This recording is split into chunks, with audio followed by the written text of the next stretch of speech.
بسم الله الرحمن الرحيم الحمد لله حمدا كثيرا طيبا مباركا فيه والصلاة والسلام على أشرف المرسلين وعلى آله وصحبه أجمعين. Assalamu alaikum wa rahmatullahi wa barakatuh. My dear brothers and sisters, I ask Allah subhanahu wa ta'ala that He has mercy upon us all and that He guides us all to the straight path. Allahumma ameen.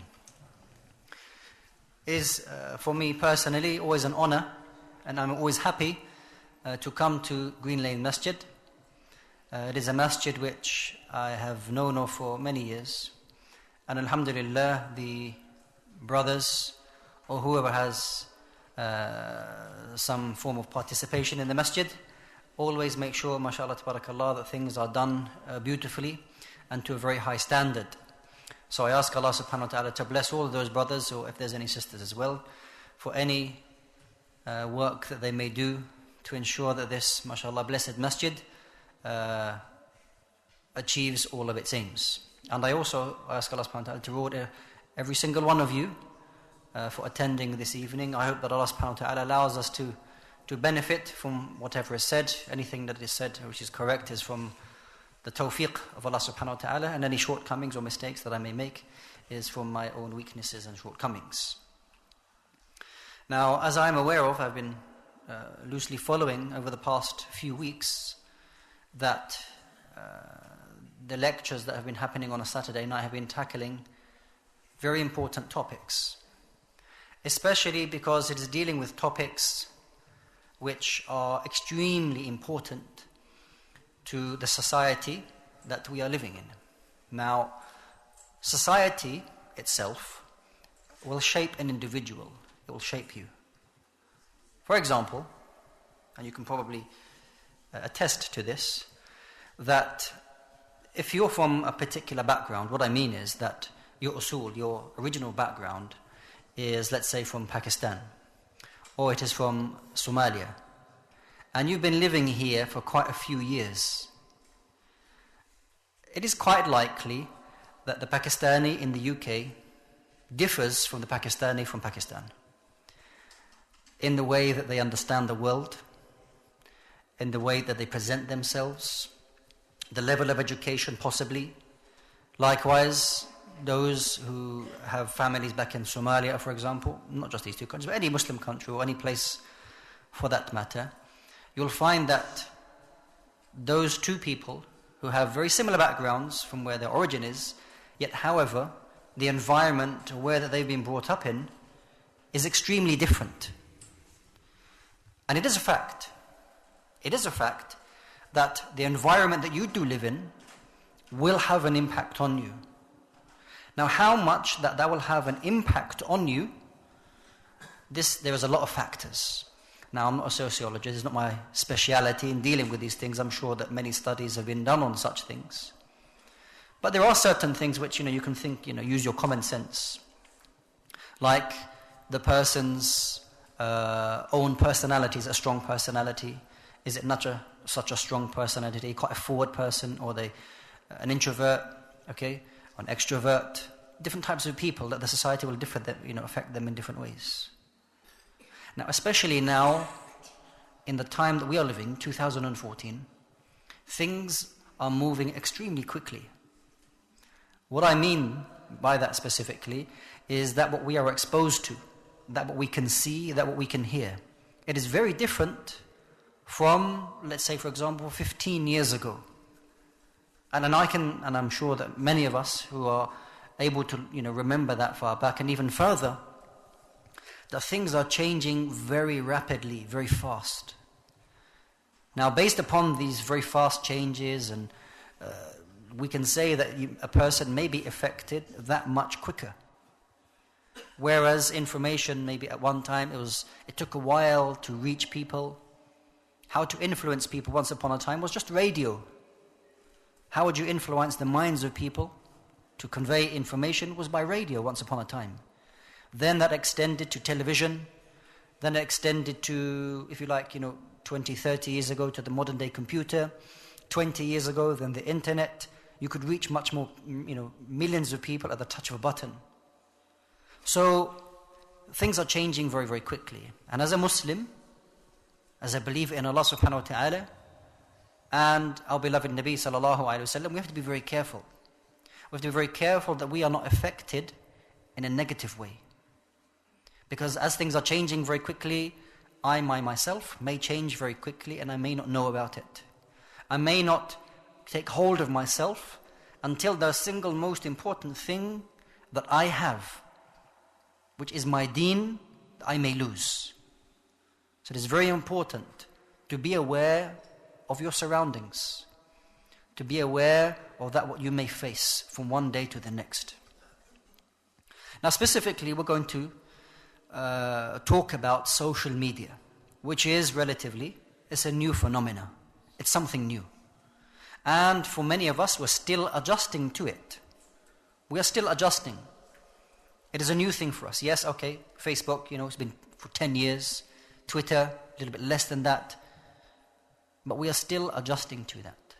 And what I mean by that something that's been going on for 10 years, something that's been going on for a few years, it is sometimes difficult for us to make a conclusion, the effects of that particular product or whatever it is on society, not unless you have an extended amount of time to see how this affects people.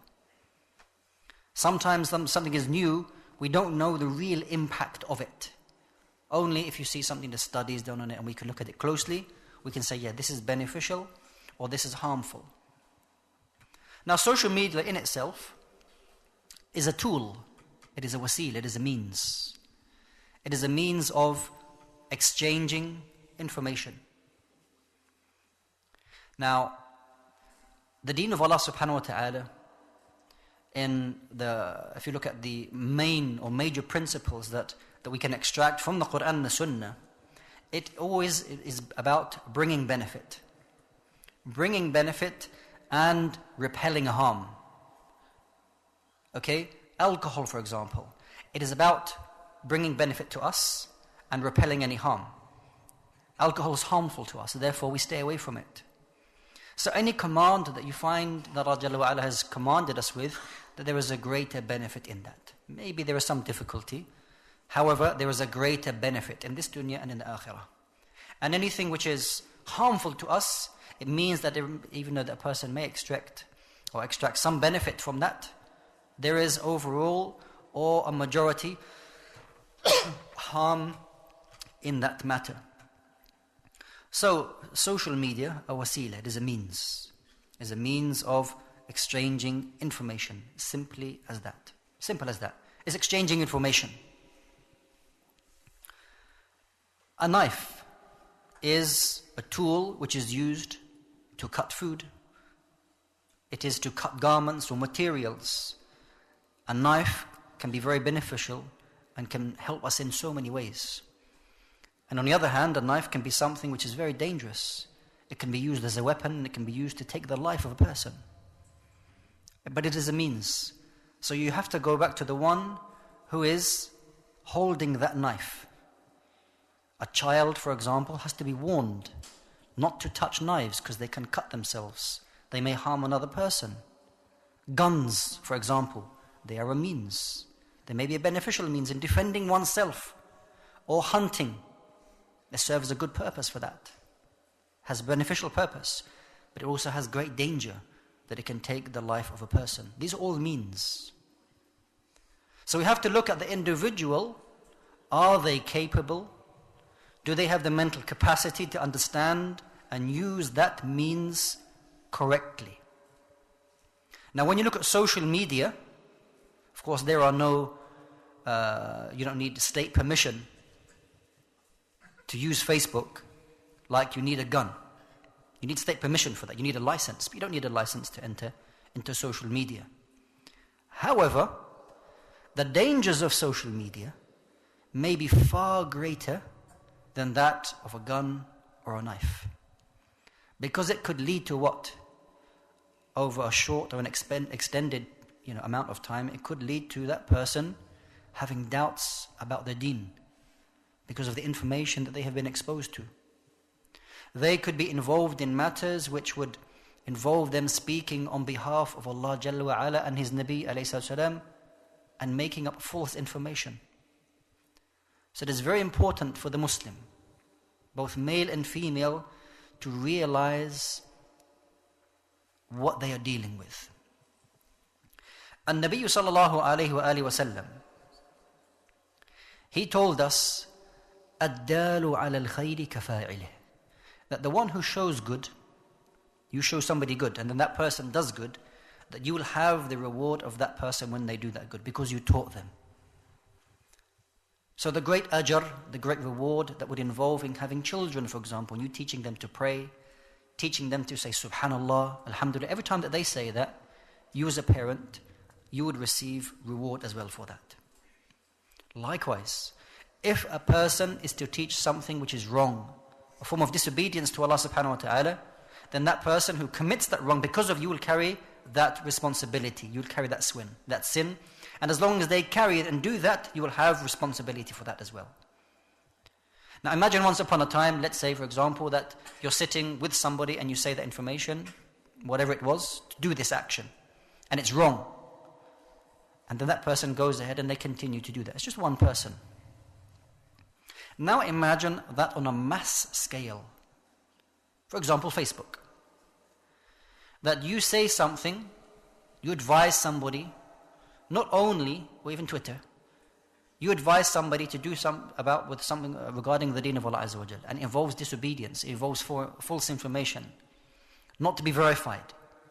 Not only maybe one person, or two, or three, but that gets spread amongst whatever friends that you have. Then that gets shared to another person, it gets a number of likes, and it gets shared, and it gets so on, and multiplied and multiplied and multiplied. When you look at it this way, that here you have a means of propagating information to possibly hundreds, if not thousands, and Allahu Alam, whoever they are, could be millions of people. At the click of a button, they could be making, on the one hand, of course, they may be receiving from Allah subhanahu wa ta'ala many hasanat, many rewards. And on the other hand, they may receive how many sins for that. So before that person presses enter, they should verify, be careful of that, what they are sharing, or what that they are, from their own work, putting on their pages. Because it's not, sufficient to say that I just pressed share. I mean, I wasn't the one who instigated that particular message. I just shared it and passed it on. You're one of those people in the links. You're supposed to verify information. How many ahadith, if we can call them ahadith, how many statements you found, or that you do find, that this is what the Prophet Muhammad alayhi salatu wasalam, he said. There's no source. Is it the correct translation? It's like, where did this come from? But how many people that then they pass that on? So because the point I want to make here is that social media is a means. And this means, this wasila, has the ability to cause great benefit to a person and great harm. For a Muslim, that is. Now, I certainly believe myself that further studies, further research really needs to be invested, or to look into this phenomena of social media. What is the real effects on the shabab, on the youth? Because it may be the fact that it is the youth who are utilizing this type of spreading information, as opposed to maybe those who are older in age. So there's yet another test, another trial, another tribulation that our youngsters, that they have to handle. Something that many of us, certainly myself, I didn't have that. This didn't exist when I was younger. There were other trials, but you can see the severity of these trials, that they are increasing. The likelihood or the dangers of a person being affected in their deen are far greater now. As time goes through, away from Ahdun Nabuwah, from the time of the Prophet ﷺ, the further you go away from that, you can see the increase of trials, you can see the increase of dangers regarding one's deen. For many of us, it may not be very important. It is okay for my son or my daughter to have a page. But bear in mind how many people, and it's the reality, my dear brothers and sisters, it is a reality that people who use these or this social media, which is, I think, subhanallah, a manifestation, it is a clear proof when Allah subhanahu wa ta'ala tells us that this life is a deception. This dunya is a ghurur, it's a form of deception. That the person has thousands of friends, but really you don't know who they are. This Facebook or the social media, I don't want to keep saying this particular Facebook because it does have benefits. It can benefit. But when we look at the benefit and the harm, you really have to think, as a father, as a person, as a guardian, a person responsible for any youth, is this something which is of benefit to us as an ummah? Maybe for some it is better that they stay away from it because they cannot control themselves. They make up fake names, false names. They instill themselves as public figures. They give themselves titles. And then they have thousands upon thousands of likes, like friends. And they become, within their own selves, they have this ghulu. They have this deception within themselves that they have become something. And that the shaitan can quite easily, with their ego, become very boastful and become very arrogant. The dangers of such a means cannot be underestimated, my dear brothers and sisters. How many incidents that I have heard and come across, even yourselves. Let's take something which is common to us all. When we're growing up, we finish in university, looking for a job, and then we look to get married. Now the, if you like, old-fashioned way maybe is dying out. That you're unable to ask maybe your family members because it's a long process.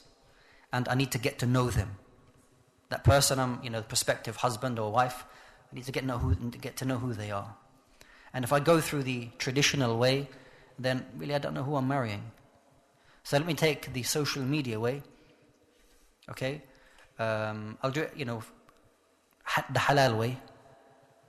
Of course, they've been deceived to think it is halal to trick and deceive other people and have conversations with the other gender.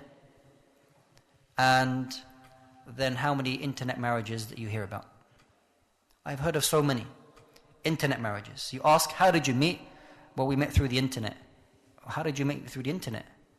Because usually a way down the line they've got problems. If something doesn't begin correctly, if something doesn't start according to the way that Allah Jalla wa Ala and His Messenger alayhi salam advised us to, more often than not, it takes a wrong path. It usually has a bad outcome. So there's a great danger in that you believe that you can hide behind the screen. You can hide behind your keyboard and type and pass on and even slander. So the shaitan will come within that person and tell him or tell her to try and find a wife or find a husband in a way that Allah Azza wa Jal is not pleased with. But you have nothing to lose because you have a fake name. You have fake information about yourself. Maybe, a'yadhan billah, that the male opens up an account and says that their name is Khadija or Fatima. They pretend to be a woman. How many times have you heard this? Maybe you haven't heard of it, but the reality is, lil-asaf, unfortunately, a person will pose as a woman, or a woman will pose as a man, because I really want to get to know that brother, or I really want to get to know that sister. Now, I don't want them to know, or get to know them through like a brother-sister kind of relationship, because they will behave in a particular way. Allow me to deceive them. If I can speak to them as though I'm a girl, maybe I will get to know the real her. Or if I can, the sister says, I'll pretend to be a man through social media, maybe I'll get to know really what he's like. through deception. This is the danger that the person exposes themselves to when using such means. Now, every single one of you has to question and ask themselves, is this means, what is in front of me, is this of a greater benefit to me or a greater harm? And how much time am I using this? Because you ask yourself, well, how do I know if it's beneficial for me? How do I know if it's harmful? Maybe there's something on the social media which I didn't ask to see. It's not good. I wish I didn't see it. I didn't ask for it. But the vast majority of what I have or appears on my page is of benefit. How am I supposed to judge what is good for me and what's bad for me, what's harmful to me? I believe you should look through a number of things to make this judgment on yourself, whether you should be using this or not. First and foremost, look at the amount of time that you spend when using this or whatever form of social media that you are using. How much per day? And in any one day, how many times do you go to that particular page? How many times do you do it? If, for example, you find that within the day that you have gone to that particular social media means that you're using, and you go to it more than 20 times, count yourself if it's possible, more than 20 times, each time that you have looked at it, how many times did you actually benefit from it? Because maybe you benefited once, and you discarded all other 19 times, which were a complete waste of time. That you opened up the page, and somebody has typed, I just woke up from sleep and had breakfast. Or I'm on my way to university and I missed the bus. It's information which is completely useless to me. No benefit. I wasted my time to open my phone, and the phone, subhanAllah, makes it so easy for you to use these things. When you're in the masjid, you're waiting for salah, you just flick it open, see what's going on, see where people are, see what they're doing. Or I'm at the dinner table and I'm eating, and you get it out and you flick it. It's like an addiction. It becomes an addiction. If you get cut off from the internet just for 2 or 3 days, when was the last time that happened to you? How do you feel? How have you felt if you didn't have a connection with the internet? You feel as though you have been starved. You feel as though you've been starved of information. Now, the information was beneficial to you or not? Really, most of us don't really think about the quality of information that comes our way. But what I really want to now focus on is the preservation of our youth. The preservation of, and alhamdulillah, I can see many young shabab that they're sitting in this gathering. They don't know life before Facebook. They don't know life before Twitter. They don't know life without internet. They just know a life that, this is just normal. This just exists like cars exist and like aeroplanes. That's all they know. Now, what are the potential dangers that may affect young shabab? I'm sure that the previous few weeks that you have gone through a number of important topics, all of these things, that they can be all go back to this one source and all be found on this one source, and that is social media in their different forms. Whether it is seeing things that you shouldn't see, pornography and things like that, that can all be accessed and seen through these social media. Now, how do we protect our youth? You as a parent, as a guardian, as an advisor, and our deen is a deen of a-nasiha, of sincere advice. If you believe that a person may feel or may be affected by such things, you should be honest and clear with them that you using that is of great danger for you. Explain to your sons, explain to your daughters that these things, social media, can potentially be of great harm. Because even though that they will say but I make sure that my things are clean and I don't look at bad things. The point is that these social media, it is not about that what you put on it. It is about what you expose yourself to, in that what people will give to you without you even asking for it. Now the Sharia is based, as I mentioned earlier, about repelling harm. And even though you may be within, you can control certain things. For example, there is an opinion that says that women, they shouldn't visit the graveyard. Okay, for example. There's other opinions to say that they shouldn't frequently go to the graveyard. We're not going to get into issues whether what is the stronger opinion. This is not the platform for that.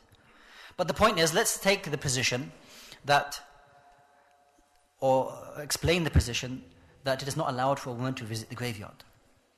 Now, the woman would say, but I can control myself, because some of the evidence, some logical answers that the ulama that they give for that, is that when a woman, because of their nature, وَلَيْسَ الذَّكَرُ كَالْأُنْثَى, and that the male is not like the female, that when the female, that they go to the graveyard, emotionally, they are generally more affected than a man.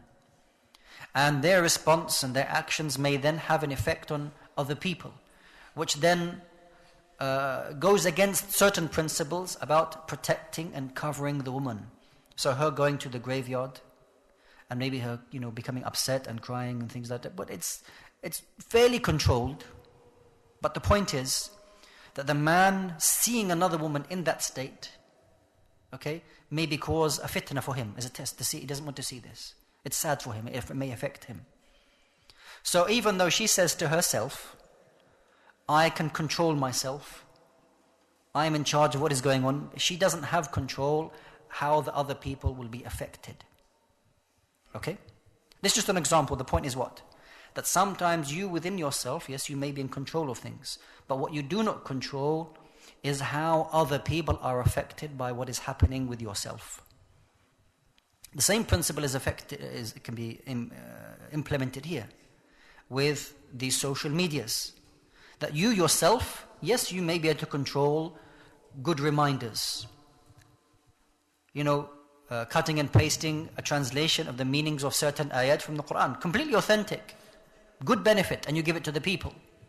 Then you may have the response from other people, which could involve very dangerous things, harmful things. So you personally have to look at, is this something which I want to get involved in and allow my youth to be involved in? Because it's not necessarily something they have full control over. And this is one of the dangers of social media, in that you do not have full control of what is happening in that what you are involved in. This is key. Because you may get involved in something, and you have full control from the beginning to the end, what you're going to expose yourself to, what you're going to do, what you're not going to do.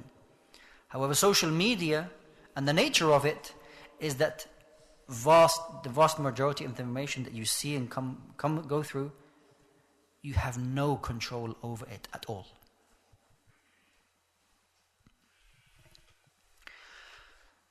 So how is it that we are going to then now nurture our children, protect our children in a way that when they become adults and that they begin making decisions for themselves, doing things for themselves, making decisions for themselves, that they are then capable of becoming people who will return to Allah subhanahu wa ta'ala and see Islam as the single most important thing that they need to adhere to in their lives. كُلُّكُمْ رَاءٌ وَكُلُّكُمْ مَسْئُولٌ عَنْ رَعِيَّتِهِ. That all of you are responsible, or all of you are like shepherds, and all of you are responsible and will be questioned about the responsibilities that were given to you. So every father and every mother should be fully aware of what their sons and daughters are getting involved in, specifically regarding social media. Now, it takes different forms. It is not just Facebook, it is not just Twitter. it comes in different forms. For example, WhatsApp. This is another means of sharing information, making groups in a different platform, different format. But still the same dangers can happen.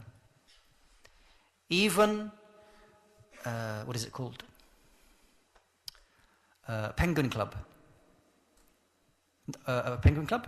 Or, I think it's called Penguin Club. Club Penguin, sorry. Club Penguin.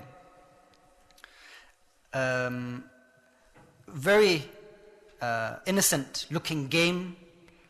However, that the young child, and it's aimed, I've done some research on this, it's aimed between children between 6 and 14. That child will, shows how much research, I didn't get the name properly. Anyhow, that the child will choose a particular penguin, design it, and that they will go to different lands and different places, and that they can meet different people. They can engage with different people behind the face of a penguin. Now, who's this penguin? Can you guarantee that penguin is, not the penguin of course, but that person is between 6 and 14 years old? No, you cannot. You cannot. Because you can have conversations. I'm sure that there are privacy or security levels. I'm not saying it's something from shaitan and that you should stay away from it. It may be fun. However, that there are certain protocols that you can put in place to ensure that your child is protected, even yourself. I'm sure you don't play Club Penguin, those who are over 14.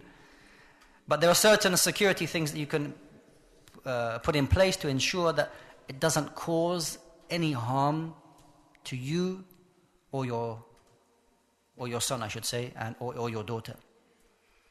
When you get past that age, and then you become a teenager, you can legally or officially open a Facebook page, because 13 is officially the limit that you can start opening a page. You've moved from Club Penguin and you go into Facebook.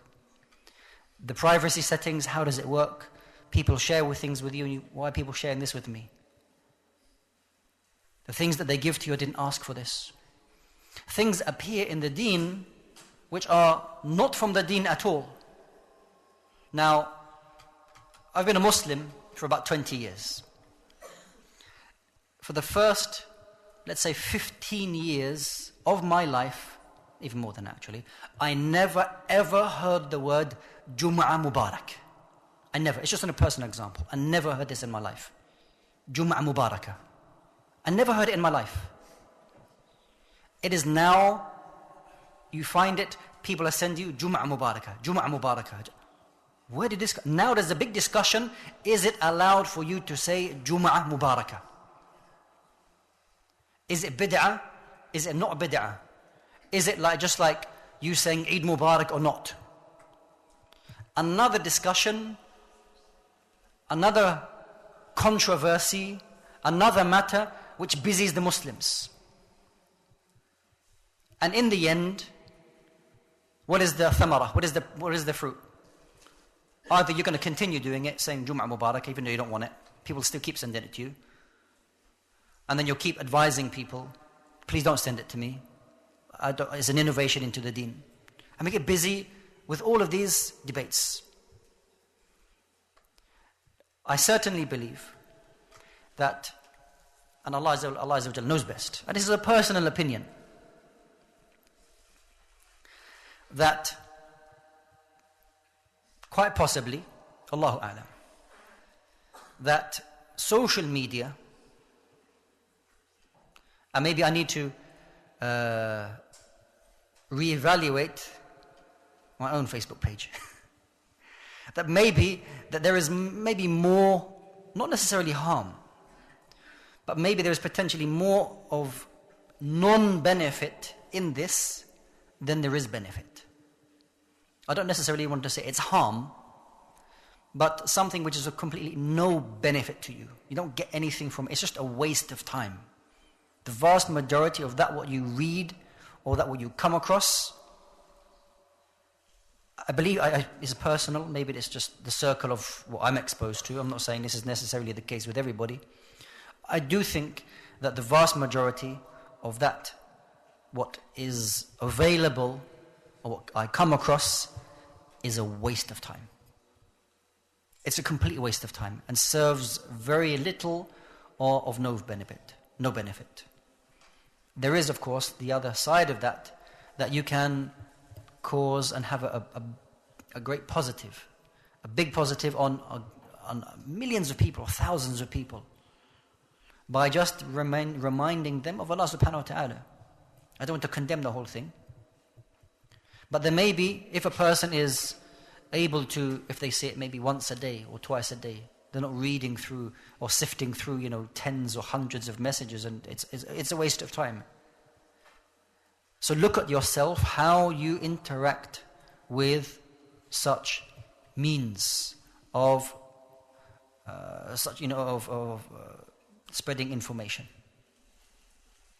You're asking Allah subhanahu wa ta'ala to protect you from harm, and you're asking Allah subhanahu wa ta'ala to give you beneficial knowledge. And Nabi alayhi salam used to ask Allah azza wa jal, Allahumma inna nas'aluka ilmun yanfa'. Oh Allah, we ask you of beneficial knowledge, and we seek refuge from ilmun la yanfa', from knowledge that does not benefit. So if it is possible over the next day or two or week or whatever, whenever you have time, if you're involved in such social media, you're involved in such social media, then evaluate the usage, your own usage, and what you come across. It may be that you need to refine. You need to refine your usage of it. Refine maybe the people that you have links with. Because maybe they're posting things and you're facilitating them posting nonsense. Knock them off. Unfriend them. Or whatever it is. But really evaluate your interaction with social media. Because it may be the case that shaitan has deceived you, and maybe many of us, into believing that this is of great benefit. I ask Allah subhanahu wa ta'ala, because I would like to have whatever time is remaining, maybe to ask some questions and some discussion, and we can benefit from each other, inshaAllah ta'ala. So I'll stop here, inshaAllah ta'ala, and I would like very much maybe to see what thoughts, or maybe even comments. Try to leave it as a comment. If you have any intentions of giving dars, maybe you could make a request to the masjid. جزاكم الله خير وصلى الله وسلم وبارك على نبينا محمد وعلى آله وصحبه أجمعين.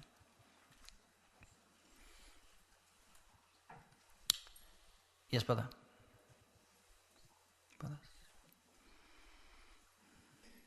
Don't feel shy. Maybe the first person will, I'm sure, will trigger off. Yes, brother. Wa alaikum salam.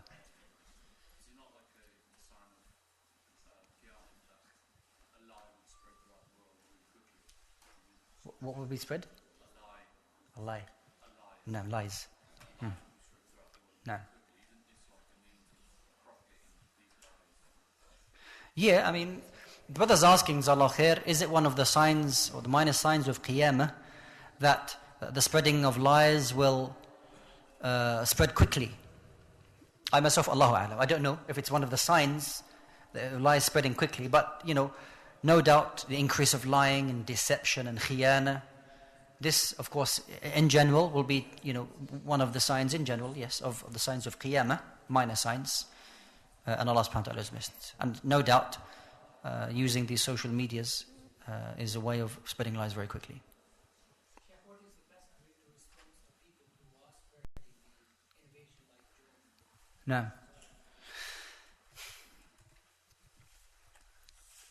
The brother's asking, what is the best way to respond to false information, innovations in whatever form that they may come in?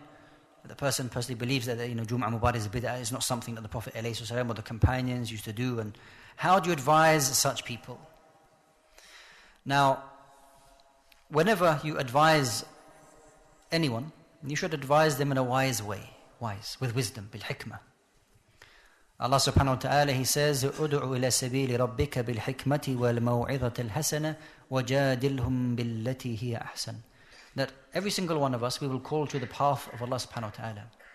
When we call to the path of Allah, we will do it in one of three ways. Allah subhanahu wa ta'ala begins by saying, call to the path of Allah subhanahu wa ta'ala bil hikmah. Hikmah here, in other verses, can be interpreted as using the Qur'an and the Sunnah. And also it's more literal meaning, with wisdom, in a wise way. وَمَوْعِظَةً حَسَنَةً. And also with a fine admonition. If they are rejecting what you are saying, from the Qur'an and Sunnah, or statements of Sahaba radiallahu anhum, we don't accept this, then you might need to be a little bit firmer, but do it in a nice way. مَوْعِظَةً حَسَنَةً, fine admonition. If they continue, وَجَادِلْهُمْ, then debate with them in a good way. Now it depends, maybe you don't know who you are debating with, and sometimes debating on an open platform can cause more fitna than you just leaving that person to do what they're doing. It is not turning your face away from deviation, no. But you sometimes on an open platform, let's talk about whether we should be doing this or not. And everybody is listening. And somehow, subhanallah, that person is very eloquent. Or that person brings things which may convince people that in the first place weren't convinced. So it is possible to pull that person to one side, take them away from all the people, to control that fitna, that deviation, and advise them in that way, then that would be a more proper way. And ask Allah subhanahu wa ta'ala that, He protects you and protects others. I think always that when dealing with such troublemakers or aspects of deviation, it is always very important that for the sake of preserving the deen, that you always keep the moral high ground.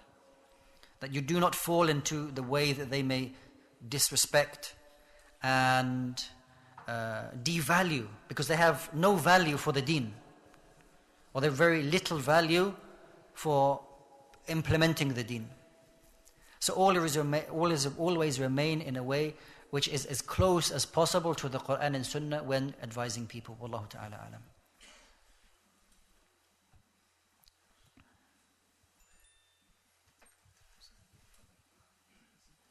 Yes. Sorry. Good. He's asking a very good question, mashallah. Why is it bad to pass on personal information? Good. You're right in that I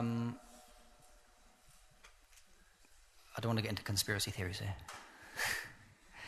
However, whatever information you put out there, it sometimes sticks and you can't get rid of it. And sometimes it's sensitive information. Okay? So I would advise, and Allah knows best, that information that people don't need to know, you don't need to tell people about it. Okay, if you're going to use whatever social media that is there, then use it biqadar, to the extent that you don't start disclosing things which then may later in the future cause you any harm or others harm. Wallahu alam. Good question, mashallah. Yes, brother. Alaikum salam. Yes, I see you, yes.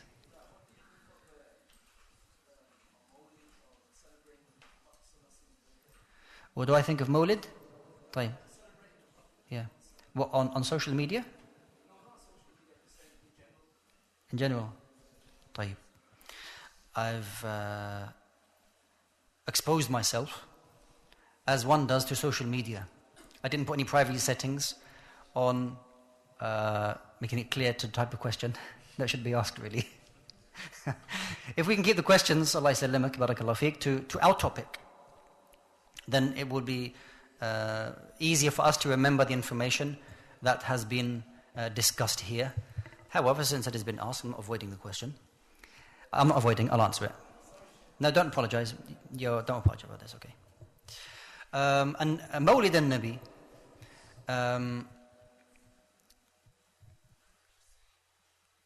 before answering that directly, we have to look at what number of things. It can be answered in, I guess, a number of ways.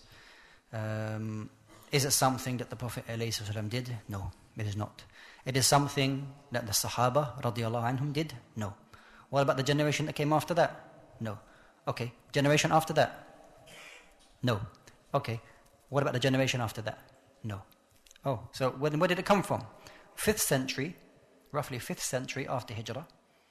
It is stated, and Allah knows best, that the Fatimiyun, yani the Shia in Egypt, are one of the first people to bring about Mawlidun Nabi.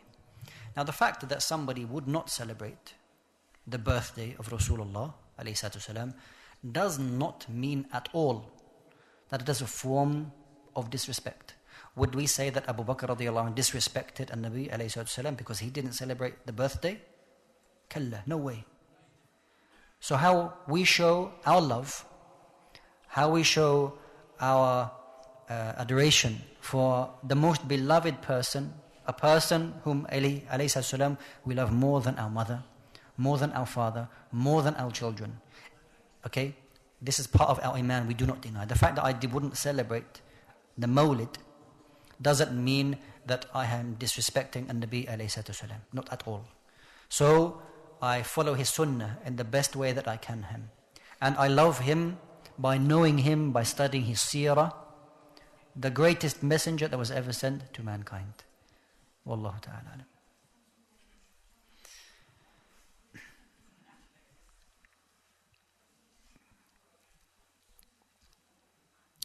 Any other questions, brothers? Yes? If you get a what? Hadith? Hadith? Yes? Yeah. It's a good question. The young brother saying, Jazakallah khair, that if I receive a hadith via WhatsApp, for example, how do I verify if that hadith is authentic? Sah? Yeah. Okay. Well, first of all, I would look at whom I'm receiving the hadith from. Okay, this is what the early generations, that what they would do. They would look at the person whom that they are receiving information from. This is very important. Otherwise, we cast doubt on every single person. We don't do that. There's no need for us to cast doubt on every single person that we come across. This is not correct.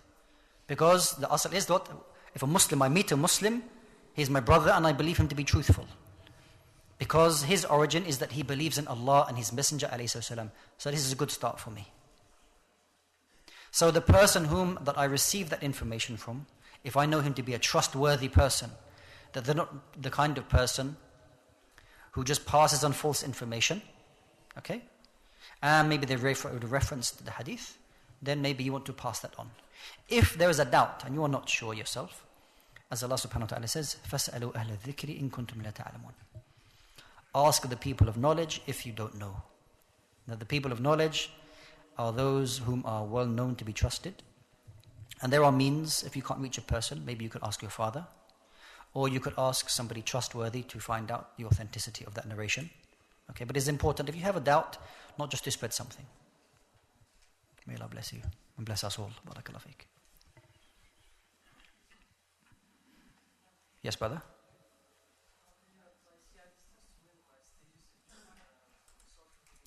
Very good question. How do you advise the youth to minimize the usage of social media? Now, the shabab, technically you're a shab until 39. When you become 40, you're no longer shab. So, maybe we're talking about, those youngsters, teenagers specifically. I think the role of parents is extremely important in teaching them and educating them how to use and how to interact with things that they come across daily. If you purchase, for example, a parent, they purchase a phone which enables their child to use social media whenever they like, in secrecy, then that's dangerous. There's a risk to that. There's a potential risk there. Now you may limit that by doing what? A parent has to be kind of smart here. The parent may get them a social media or a phone which has capabilities of using social media. Okay. However, they'll get them a chip or some form of contract which only allows them to do calls, doesn't have internet. They can only use the internet when they come home. So there's little things you can do to try and monitor and help your children in the use of internet. Okay? So, I think it's something, as I mentioned to you earlier, that, needs, further investigation and research from all of us to ensure that, we protect ourselves from, potentially harmful things. Because, the greatest danger to any one person is that the person is affected in their deen, that they lose their deen. That's the single most important thing that we have, is our deen. Allah subhanahu wa ta'ala revealed revelation to us. And the single most important thing that everything is geared towards is preserving the deen. It supersedes everything. It supersedes the preservation of wealth. It supersedes that. Preserving one's deen is extremely important. So you know your child best, your son or daughter. Speak to them, educate them. Don't just be black and white. No, you can't do it. Why? No, you just can't. As Ibn al-Qayyim, he says, كُلُّ مَمْنُوعٍ مَرْغُوبٌ فِيهِ. Everything that has been made, you should stay away from it, then there's a desire for that. And the example of Adam alayhi salam, he was in the Jannah. Everything was made halal for him, alayhi salam, and his wife, Hawa. But Allah subhanahu wa ta'ala said, لَا تَقْرَبَ هَذِهِ الشَّجَرَةِ. Stay away from this one tree. However, Allah subhanahu wa ta'ala, or rather I should say, Iblis, alayhi la'natullah, deceived Adam alayhi salam, and then of course, the rest of the story that you know. So, be clever, be aware of what your children may be exposed to. Wallahu a'lam.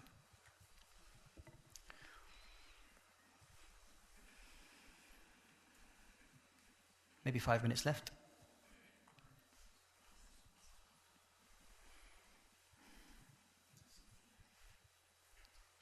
Yes. Mm-hmm.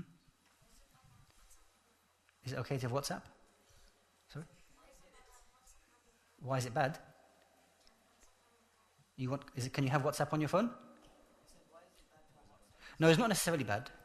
It's not necessarily bad. WhatsApp can be good. Because maybe maybe things change in 10 years' time. But let's just say, people are still using WhatsApp. Okay, maybe you're late coming home, and your father can use WhatsApp to tell you, come home. So it can have benefit. Isn't it right? So it has benefits. No, it's not all bad. No. Yes? Threats? How do you react to threats on social media? And this is a reality. It's an extremely important question, mashallah. They call it cyberbullying. Cyberbullying. This is when the person, and it doesn't need explaining to, and I'm sure you understand what it is. How do you react towards it? Well, it depends really on the threat. How that person or the individual is being affected, and how they're being spoken to, or I would advise, of course, immediately, if any one person feels threatened, no person should feel threatened. You should feel secure. You should feel protected. That if you feel that you're being threatened by anything, then you should tell your parents immediately. And do not allow this kind of behavior. It's not acceptable. And don't ever think that whatever they say to you, that if you tell anybody, I'm going to do this, I'm going to do that. Remember that Allah subhanahu wa ta'ala is with you. That Allah subhanahu wa ta'ala will protect you and will never allow anything to happen to you except by Allah subhanahu wa ta'ala's permission. And remember that this advice is a well-known hadith. The hadith of Ibn Abbas radiallahu anhuma. It's a hadith found in Sunan al-Tirmidhi. The Prophet ﷺ spoke to Ibn Abbas. And Ibn Abbas radiallahu anhu at the time was a young chap, 10, 11 years old. And in that hadith, he said to Ibn Abbas, the Prophet ﷺ, that is, that remember Allah and He will remember you. And towards the end of the hadith, the Prophet ﷺ remember that if the whole of mankind, jinnakum wa insuhum, insuhum wa jinnuhum, all mankind and all jinn, they came together to harm you, never would they be able to harm you except by that what Allah Azza wa Jal had decreed. And likewise, if they all came together to benefit you with something, never would they be able to. You can go, brother, it's okay. If you need to go, you can go, no problem. MashaAllah. If they need to benefit you, never will they be able to benefit you except by that what Allah subhanahu wa ta'ala has decreed for you. MashaAllah.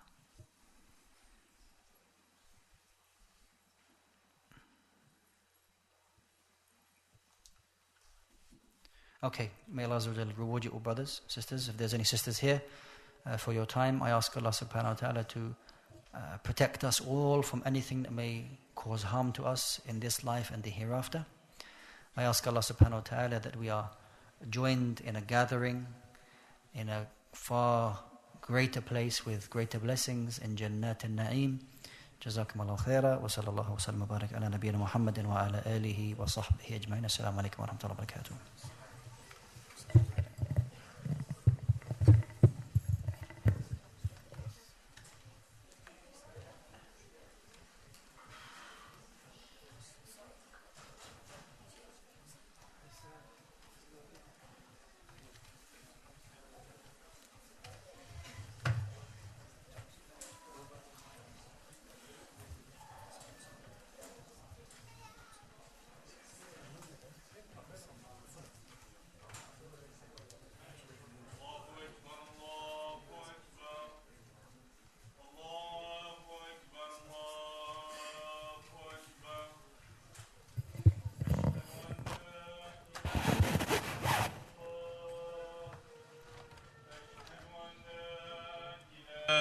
إلا الله أشهد أن محمدا رسول الله أشهد أن